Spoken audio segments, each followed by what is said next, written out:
یہ اللہ تبارک و تعالیٰ کا خصوصی انعام اور احسان ہے ہم پر۔ اس مختصر سی زندگی میں ایک بار پھر اللہ تبارک و تعالیٰ نے اپنی مغفرت کا ایک عظیم الشان مہینہ ہمیں نصیب فرمایا۔ جناب رسول اللہ صلی اللہ علیہ وسلم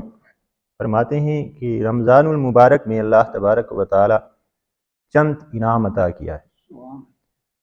جو پہلی کسی امت کو نہیں دی گئی، جو اس امت کے ساتھ خاص ہے، کہ روزے دار کے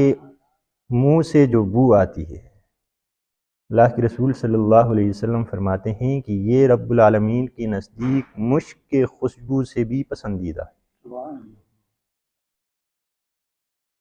اور دوسرا انعام اللہ کے رسول صلی اللہ علیہ وسلم فرماتے ہیں کہ سمندر کے مچھلیاں تک روزہ دار کے لیے دعائیں کرتے ہیں، مغفرت کی دعائیں کرتے ہیں، رحمت کی دعائیں کرتے ہیں، اور یہ سلسلہ صبح صادق سے لے کر سحری سے لے کر افطار تک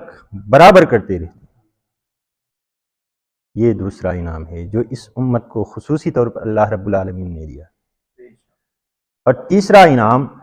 اللہ کے رسول صلی اللہ علیہ وسلم فرماتے ہیں کہ اس مہینے میں شیطان کو جگڑ دیا جاتا ہے، بند کیا جاتا ہے، وہ عام دنوں کی طرح جو ہے آزادی کے ساتھ انسانوں کو گناہ پر مجبور نہیں کر سکتا۔ یہ تیسرا انعام ہے۔ اور چوتھا انعام یہ ہے کہ اللہ کے رسول صلی اللہ علیہ وسلم فرماتے ہیں کہ اللہ تبارک و تعالی ہر دن، رمضان کے ہر دن حکم دیتا ہے کہ جنت کو سجائیں، تو جنت سجا لیا جاتا ہے۔ تو اس پر رب العالمین فرماتا ہے کہ قریب ہے میرے بندے دنیا کی مشقت اور تھکاوٹ چھوڑ کر اپنے اوپر سے پھینک کر تمہاری طرف لوٹ آئے۔ اور آخری جو پانچواں انعام ہے، اللہ کے رسول صلی اللہ علیہ وسلم فرماتے ہیں کہ رمضان کے آخری شب، آخری رات تمام روزہ داروں کی اللہ تبارک و تعالی مغفرت فرماتے ہیں۔ صحابہ کرام رضی اللہ عنہم اجمعین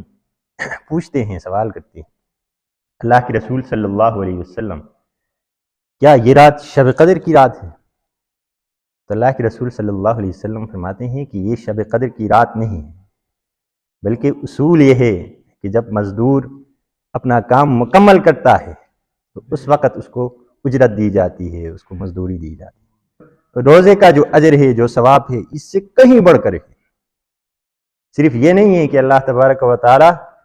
انسان کی بخشش فرماتا ہے، مغفرت فرماتا ہے، یا انسان کو جنت عطا کرتا ہے، بے شک یہ عظیم ترین اجر ہے، لیکن ایک اور حدیث میں اللہ کے رسول صلی اللہ علیہ وسلم کیا فرماتے ہیں کہ اللہ تبارک و تعالی فرما رہا ہے کہ الصوم لی، یہ روزہ میرے لیے ہے، وَأَنَا أُجْزَىٰ بِهِ۔ ایک حدیث میں پچھلی بار ہم نے پڑھا تھا کہ وہاں اللہ تبارک و تعالیٰ نے کیا فرمایا تھا کہ روزہ میرے لیے ہے، روزے کا بدلہ بھی میں عطا کروں گا۔ اور اس روایت میں یہ اس روایت سے بھی ایک قدم آگے، اس روایت میں کیا فرما رہا ہے کہ الصوم لی، یہ روزہ میرے لیے ہے، وَأَنَا أُجْزَىٰ بِهِ، اور میں ہی اس کا بدلہ ہوں۔ اس روایت میں کیا تھا کہ میں اس کا بدلہ عطا کروں گا، اور یہاں رب العالمین فرما رہا ہے کہ میں خدا ہی اس کا بدلہ ہوں۔ یہ بہت بڑی فضیلت ہے، ہماری یہ سوچ کی حدیں جو ہیں وہ اس کو چھو نہیں سکتی، انتہائی اعلیٰ مقام ہے، رفعت اور بلندی کی انتہا ہے۔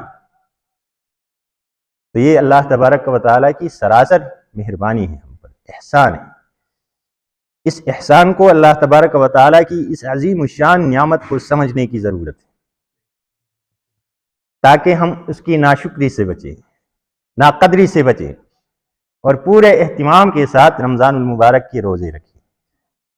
پورے اہتمام کے ساتھ رمضان المبارک کے راتوں کو عبادت کریں، تراویح کی صورت میں، تلاوت کی صورت میں، نوافل کی صورت میں، اور پورے ادب اور احترام کے ساتھ یہ مہینہ ہم گزاریں، تاکہ یہ جو 5 انعام اللہ کے رسول صلی اللہ علیہ وسلم نے ہمیں بتائی ہیں، ہم سب ان انعامات کے اپنے آپ کو مستحق ٹھہرائیں۔ اور دعا ہے کہ اللہ تعالی حقیقتاً اور واقعتاً ہم سب کو ان تمام انعامات کا مستحق